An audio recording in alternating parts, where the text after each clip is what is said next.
But you have to remember what you're in control of, and that's yourself. Mm-hmm. And as the parent, if you're able to give them a love of reading that they see in you, Yes. that's all you can accomplish. Welcome to Classical Et Cetera. You're in the studio with Memoria Press. Hello, and welcome to another episode of Classical Et Cetera. I'm Jessica Abood, and I've got Paul, Tanya, and our guest, Mrs. Mandy Gross. Mandy, it is so good to have you with us. Your CV at Memoria Press is quite long. All the things that you've done. You just wrapped up leading the cottage school. You were the principal for many years. You help with teacher training, curriculum, advising. You were just helping us plan an event this afternoon. You've brought your children through this curriculum. So what am I leaving out? I'm sure I'm leaving something out. She used to teach. What classes did you teach? And I've taught second grade chemistry, algebra, geometry, Latin. Pretty much wherever you're needed is what you do around here. That's exactly right. That's right. Be careful. Don't go by an administrator. They will grab you. Yeah. Well, Mandy, thanks for being on the show with us. Thanks for having me. You're the perfect person for this episode because we're doing a mailbag.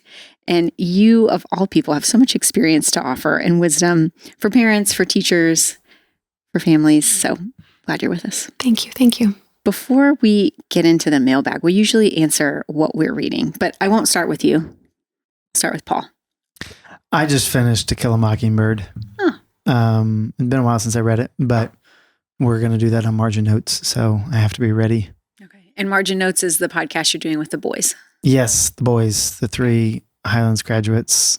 And I feel like we're rusty now. We haven't recorded in like a week or two, and so, And we're going to do a doubleheader next time we record, so we got to have 2 books read. What are you going to do besides Mockingbird? Notes from Underground by Dostoevsky. Oh, wow. I haven't read that. I haven't either, so we're going to have fun. Is it really long, his stuff? No. It's short. This is like a shorter Dostoevsky Yes. novel. So Okay.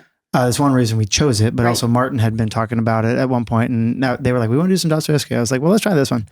Because it's short. It's short. Because it's short. Yes. Okay. So that's what I have next to it. So I've just finished To Kill a Mockingbird, and so now I got to pick up the other one, start reading. And it's a long weekend. So you've got plenty of time. You would think, however, we're having a big July 4th bash, and I've got new GPS collars for my cattle that I need to get on my cows. It's going to be, and I got family in town, so it's going to be kind of a full weekend. Yeah. Never ends at Dancing Acres Farms. Never does. Never does. But, why be bored? Tanya, how about you? So last time we met, I had started The Calamity Club by Catherine Stockett, who wrote The Help. Mm-hmm. And I was complaining because it's so big and I had to take it on my trip with me. I finished it on the trip. I really, really liked it. Now, it is not what I would call classic literature at all, but it was just fun. It's heavy. It's not a book for children. But, it's got some adult themes in it, but it was I really liked it. I love books about the Deep South, people in the Deep South, and that's what it was, just like The Help. Mm-hmm. I would recommend it to people, but it is very long. Okay. It could be condensed a little bit, but it literally is definitely adult themed. Okay.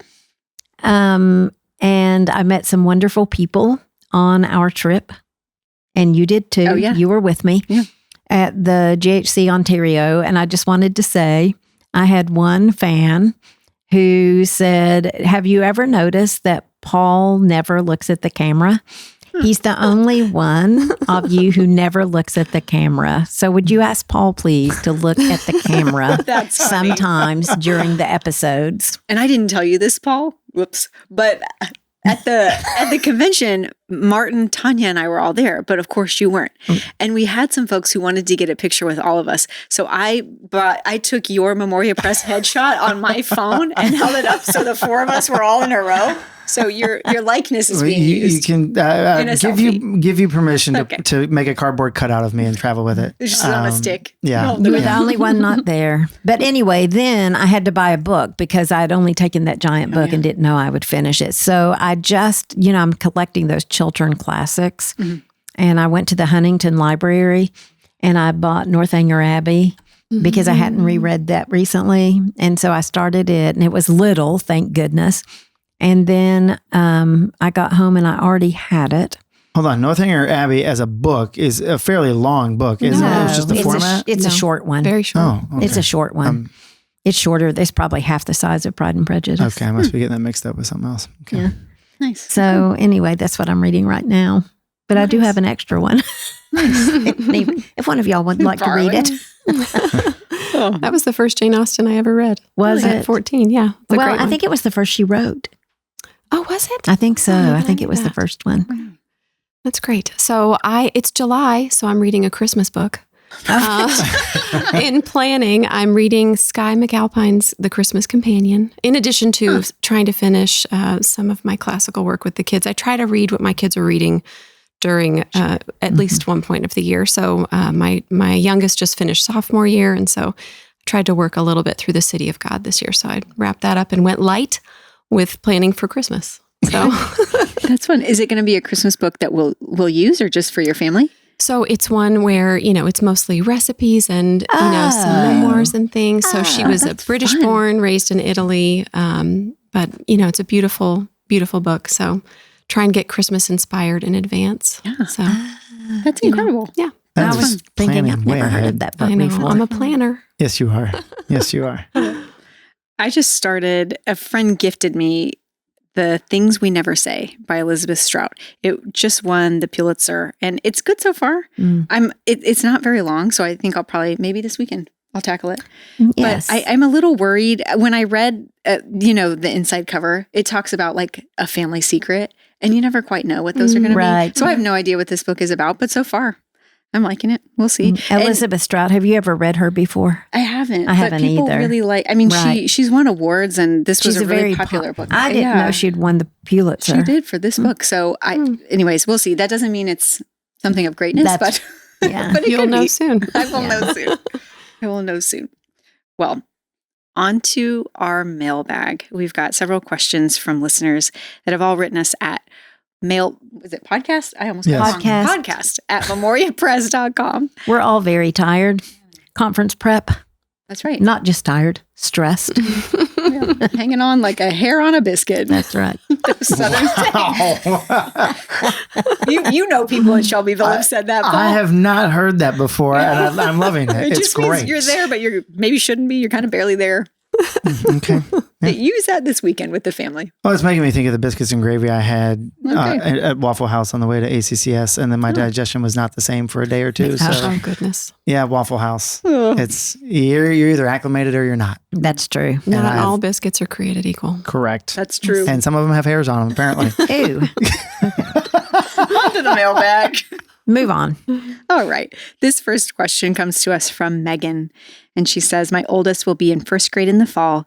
And as I've been preparing for the year, I've been wondering why Memoria Press goes all in on cursive beginning in first grade. I, of course, want my children to learn cursive, but I want them to be able to write beautifully in both print and cursive.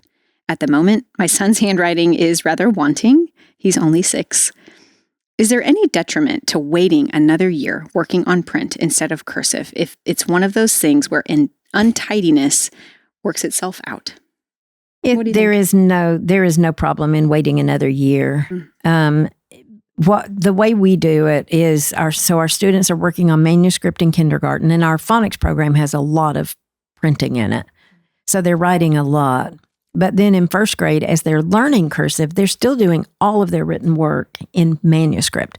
So that gives them another entire year to master manuscript. And if you look at our copybook for first grade, the font starts very big, like a kindergarten font.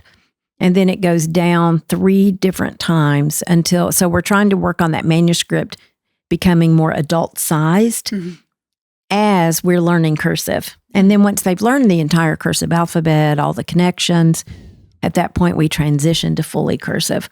But by then they really have had time to master manuscript. But if you want to wait, that's fine. The reason we used to not teach cursive till 3rd grade, but we backed it up because 3rd grade is when we hit so many different subjects and when they're writing so much. And it was really nice for us to be able to have that fluent cursive writing by the time they hit 3rd grade. some people start cursive in kindergarten, some people start in second, third.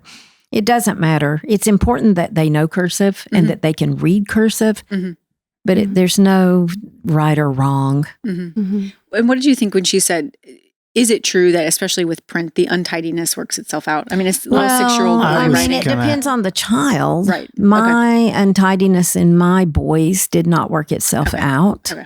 It's a discipline. You've got their writing is legible, but it's never been beautiful. What I was going to say is, I mean, it only a lot of times it will work itself out only with consistency and enforcement, right? So my Iris Hatfield would pull me into writing workshops all the time, tell my story. My writing was atrocious till 8th grade, where I was at a school where all English teachers were forced to give a handwriting assessment. They'd identify your worst letter, and every assignment you turned in with that letter malformed, you got a point off for every malformation. So I went from being like a straight A student to like a C. But what that did was within about 2 months, my handwriting was very, very good. Because as soon as you fixed that one, once they saw you were consistently turning in assignments on that, with that one letter well formed, they would go to the next. Oh. And so you got 26 letters. Yeah. So you're just refining as you go. I wrote my aunt a letter, and she teaches preschool, but she immediately wrote back. She said, "What just happened to your handwriting? Like, how did this happen?" But it was that expectation. It was a consistent expectation, and it was enforced. And that, I mean, I've reverted a little bit, but I mean, I kept that for the better part of 10 or 20 years. And now I'll scratch if I'm trying to go real fast. But like there was a huge help, because I had somebody that was willing to say, "No, that's important.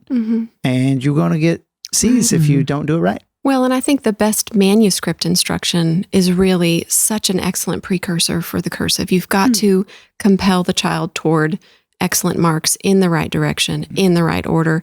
And so if you have a child who's cursive bound, maybe they're not cursive ready, you start maybe with some of that smaller, lined paper, and just doing, counterclockwise swirls under the line for a little bit, so that they're maybe trending a direction that's going to be comfortable with that fluid cursive writing as you refine the manuscript. I think that can be helpful too.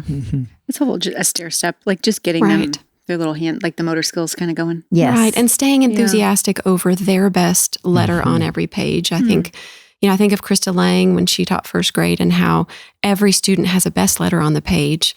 And so maybe the opposite of what you experience can still work. Positive reinforcement. Okay, but also mine was a fully boys grade. I mean, there was... And you were in 8th grade. And I was in 8th grade. You were ready for what not you... Not a little primary student that would have been That's destroyed by a C. Right. Father Victor put that policy in, and Father Victor was not a lovey-dovey, warm and fuzzy, and fuzzy kind of individual. Well, it meant so much to Cheryl Lowe. I wouldn't be surprised if she wouldn't have. I mean, she was like constantly in the high school saying, "It matters. It still matters." Because high school teachers, I mean, even me as a 5th grade teacher, I just felt like I just didn't have time to put into reinforcing penmanship like she wanted me to. And I think as you teach it, I think one of the things that can be good for the student is when you're, even as a parent, writing on the board, pointing out, "Oh dear, look at my cursive B, or my capital B is so, floppy today." And then they get so delighted to see that their B is better than your B. Yeah. So sometimes, you're keeping the discussion going. Right. I think a kindergarten, first grade student's not just going to arrive at excellent manuscript. Right. You have to, if that's really where you're starting, throw your weight in. Okay, here's the next one. It's from Ken. Ken says, "I enjoy watching the podcast and look forward to reading the Classical Teacher magazine. I have a question for the group. Is too much criticism placed on teachers and not enough on parents? I think modern society feels the school should raise the kids, and the parents are more concerned with being a friend to kids instead of a parent and a role model." What do you think, group? Is there maybe undue criticism on teachers, not enough on parents? Well, it's a problem in our society, and it has been for a while. But and I do think that I've heard a lot of my teacher friends say that that they're having to raise the kids, and the parents aren't responsible. the way we do school, we consider it to be a partnership between parents and teachers. So there is mutual respect, but also mutual expectations on both sides that we are raising these children together. I know that teachers are criticized for not, like they're supposed to teach how to balance a checkbook, how to brush your teeth, all these things that are not academic. I don't know how we got to that point, but I would also say that parents being concerned with being a friend to kids instead of a parent, I think that is also a problem in our schools today. In progressive schools, the child's happiness, the child's being a friend to the child, it's all child-centered now. And so I think it's a problem across school and at home that we feel like our children should be happy all the time. Yeah. Well, and you have enough teachers that are part of the problem and enough parents that are part of the problem that in your typical school, there's enough of a variance there that, meaning like there's enough of the parent community that's probably probably a problem. There's enough of the teacher community that's part of the problem that whenever there's an issue, it's finger pointing at each other instead of going, how do we this idea of partnership? How do we actually fix this problem, move forward together? Right, together. And it's that I'm sure people have seen the comic of the kid in the principal's office with the parent, and 1940s, the parents on the side with the principal telling the kid, you did this wrong. And today it's the parents with the kid and the parents are telling the principal, you're wrong.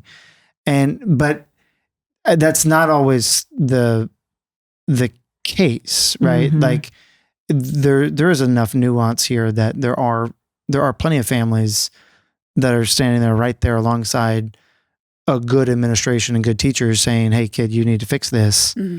And there's plenty of parents that think the school should do everything. And there's plenty of teachers that say my parents aren't doing anything at home. Right. It's just everywhere.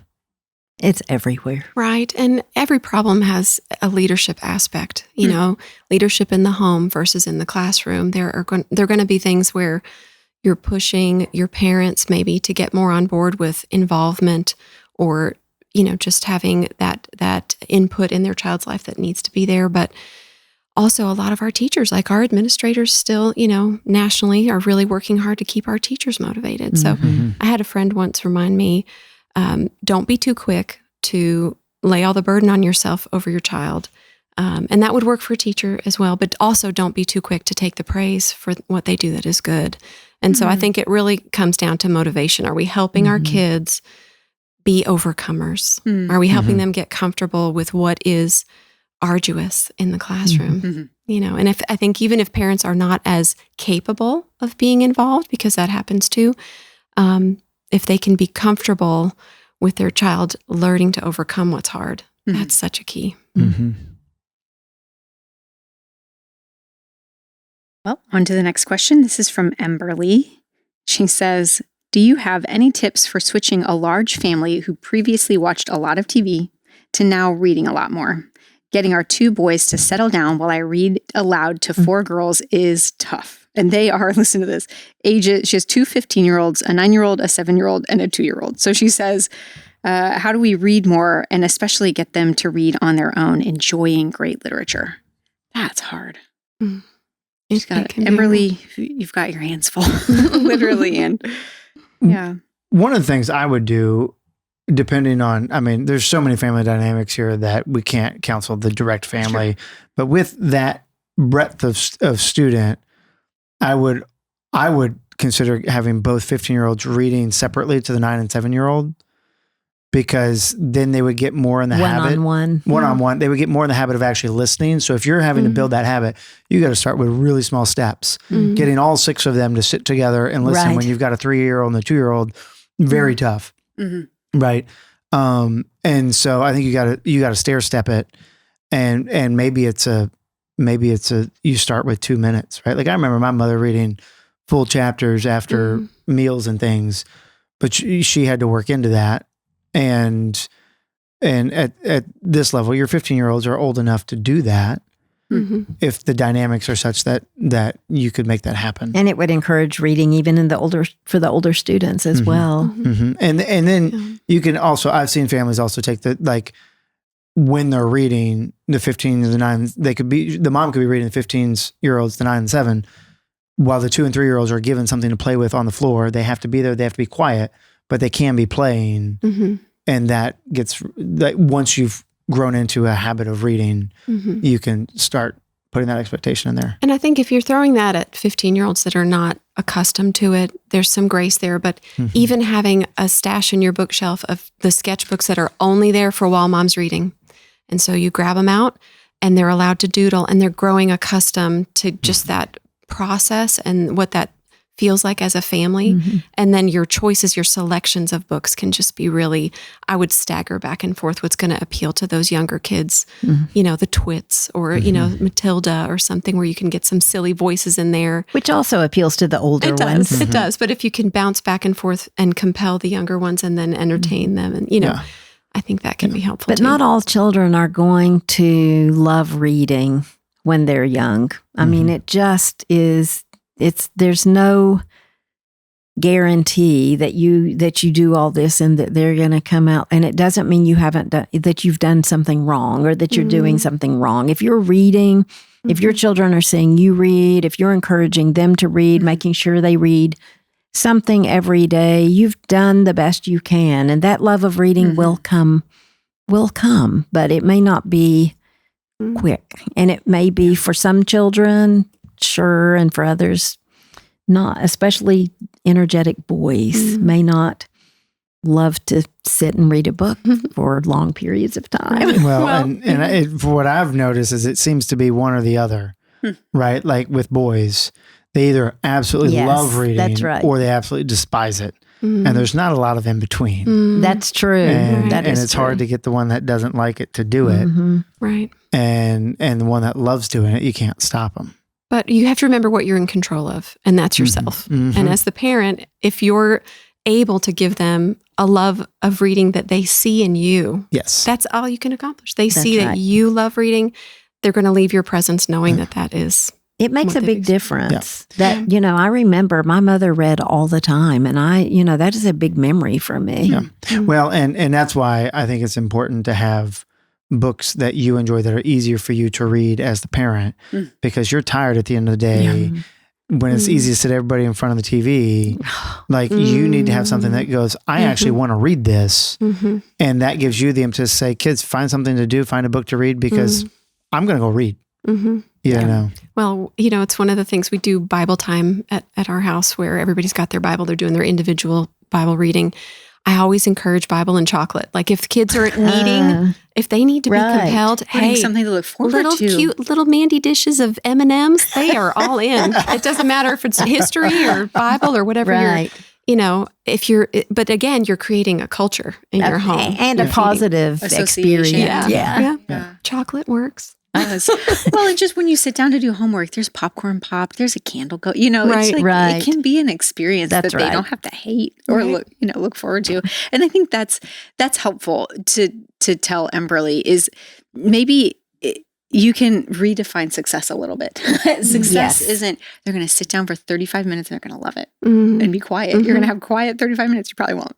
Right. That doesn't mean you did a really good job. And she had the thing transitioning from TV to reading. Yeah. That's going to be a long drawn out process, right? So don't feel bad when you say, you know what, today I'm losing this battle, I'm going to watch TV. Like that's just what it's going to be that day. Right. Yeah, absolutely. Yeah. All right, next question. This is from Joan. Joan says, I've heard you all speak on the subject of specialization and the downside of having children specialize in one activity or sport too early.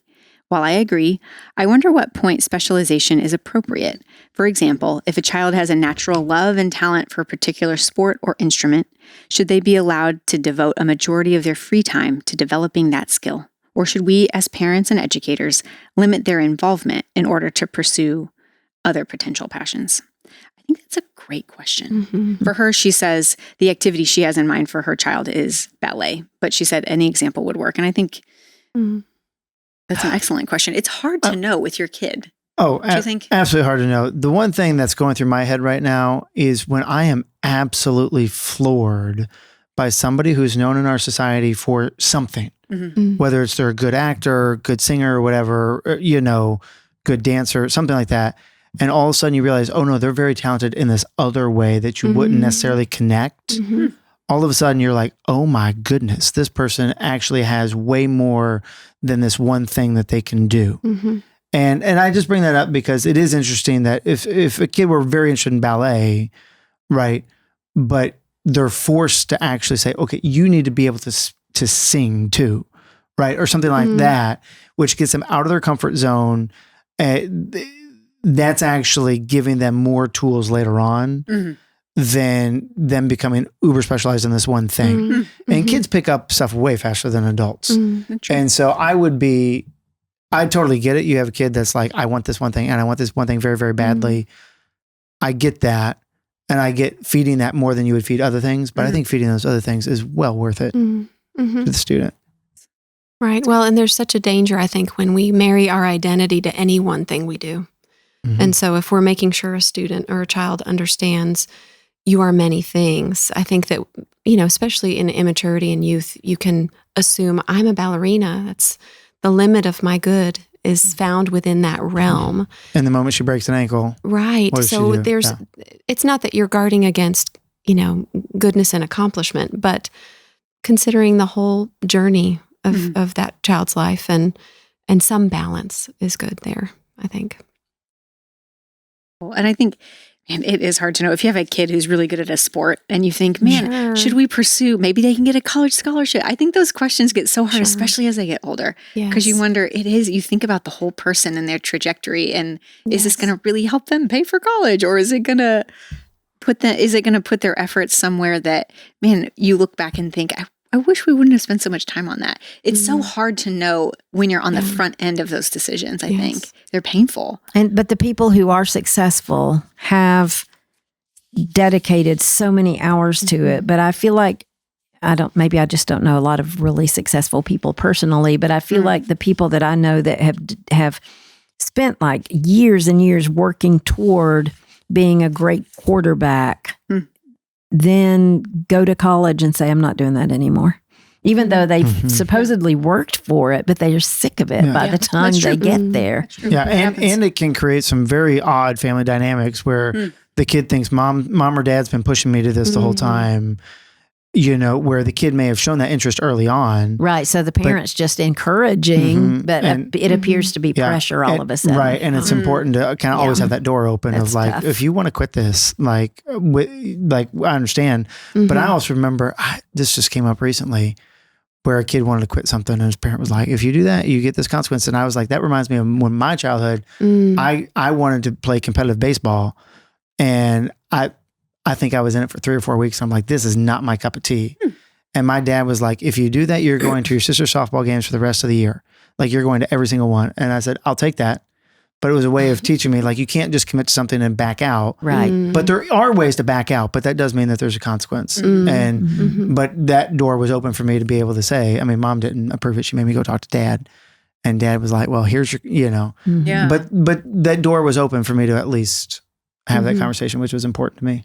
Yes, and I think if you do have a child that's really gifted in an area, it's not a bad thing to invest in that. Oh, yes. As a family, even it's sacrificial, I'm sure, on a lot of levels. But I think the other piece of it is we want our kids to be willing to try things they're not expert at. And if they've started young and aged into something with great success, throw a different club at them. Let them try archery and not be amazing the first time. And maybe it's not a huge demand on their time, but it might help them be willing then to go to college and, join a swim club or those kinds of things. Yeah, that's helpful. Well, how about one last question? Sure. Okay. This is from Jane. She says, I listen to old episodes of the podcast over and over while waiting for new ones to come out. Oh, gosh. I know. That's sweet. She uses the MP curriculum, and she says she herself was homeschooled. She says, I don't have anyone around me who shares similar values regarding my children's upbringing, particularly when it comes to education. This includes close family, even other parents within our church. I've been labeled intense when discussing my long-term intentional goals for my daughter. Never happened to you. It's not their opinions that raise my blood pressure, but realizing what my daughter will be raised around. My question is this: how do you raise a child with a love of literature, learning, and Christian values when every other child around her is being raised with what seems to be the exact opposite? And she signs it from an anxious mom. Oh, well, I hope she's not too anxious. It's just, it's a hard thing. It is. And I don't think Jane is alone in this. I think She's a lot not. of people, maybe especially in communities where smaller communities or where they feel like they don't have a ton of camaraderie. This can be pretty common, don't you think? I agree. Yes, absolutely. My husband was a minister, and everybody in the youth group went to the public school that was in our community, and the superintendent of the school system went to our church, and I put my kids in Cheryl Lowe's Latin school, and so they were not around anybody else. All their friends were from the public school. Friends were from the public school system, but because I found that little 1 day a week that became a 2 day a week, that became a 3 day a week and a 4 day a week. But at first it was 1 or 2 days a week for most of their education. They did have a community of people in Louisville who they went to school with who were doing the same thing that they did. And that was extremely helpful for me and for them, because it gave, for one thing, it helped me because I was then with other families who thought this was important. But I mean, I know everybody there thought I was crazy for, why wasn't the school system good enough for us? Was one thing. And why in the world were we doing Latin? Dead language. Nobody was ever rude to me about it, but I mean, you can just tell they have absolutely. When they ask you about what you're doing for school and you tell them, and that cuts the conversation, you know right then, it's like, oh.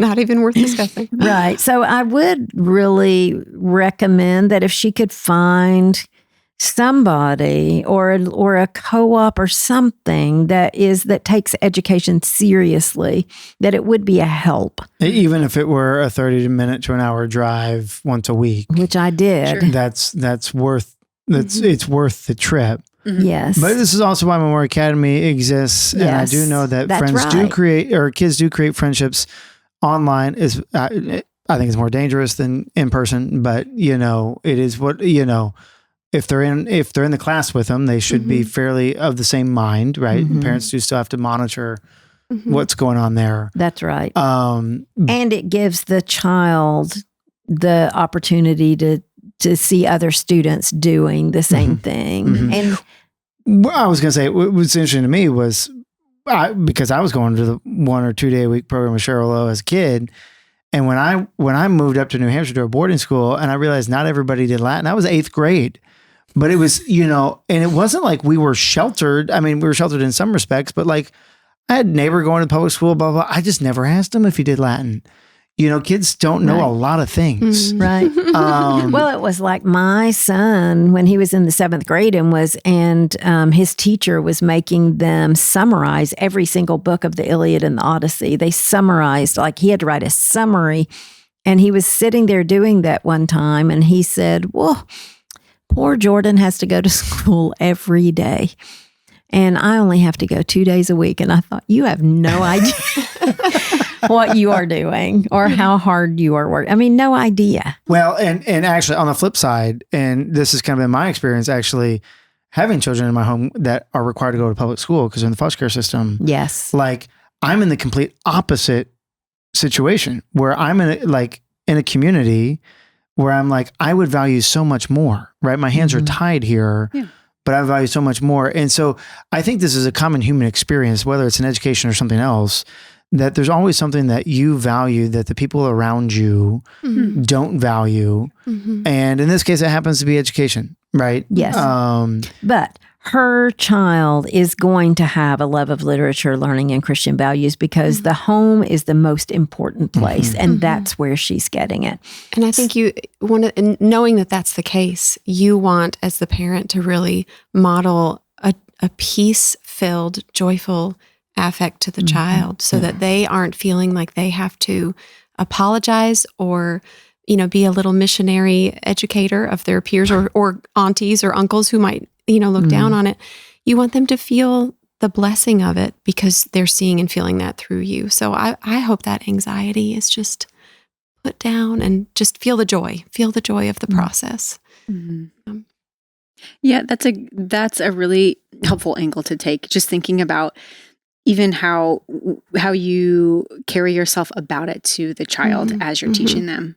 Because we know that our kids sense things. Totally. And it doesn't sound like this is the case in this story, but I think some folks can respond with being defensive or a little haughty. And there are circumstances all around us with people that we love whose kids are in school situations that are not ideal. And we want to be loving and respectful in that as we've embraced something different. Yes. Yeah, well said. Right. Well, I think that gets us through another mailbag. Well, there is one thing we have to do, which I guess I have to look at the camera. Oh, yeah, Paul. Make your debut. That's hysterical. Perfect. That's right. Well, thank you, Paul, Tanya, and Mandy. Thank you for giving us your afternoon. Appreciate it. It was great. Glad to have you on. And thank you for joining us. We'll be back next time. This is when you look at the camera, Paul, as she's saying, thank you for joining us. Thanks for joining us today on Classical Et Cetera by Memoria Press. If you like what you heard, please like, subscribe, or share this episode or comment. We love to hear your questions and your comments. If you want to learn more about Memoria Press, please go to memoriapress.com. This has been Classical Et Cetera. We're so glad you joined us, and we'll see you next time.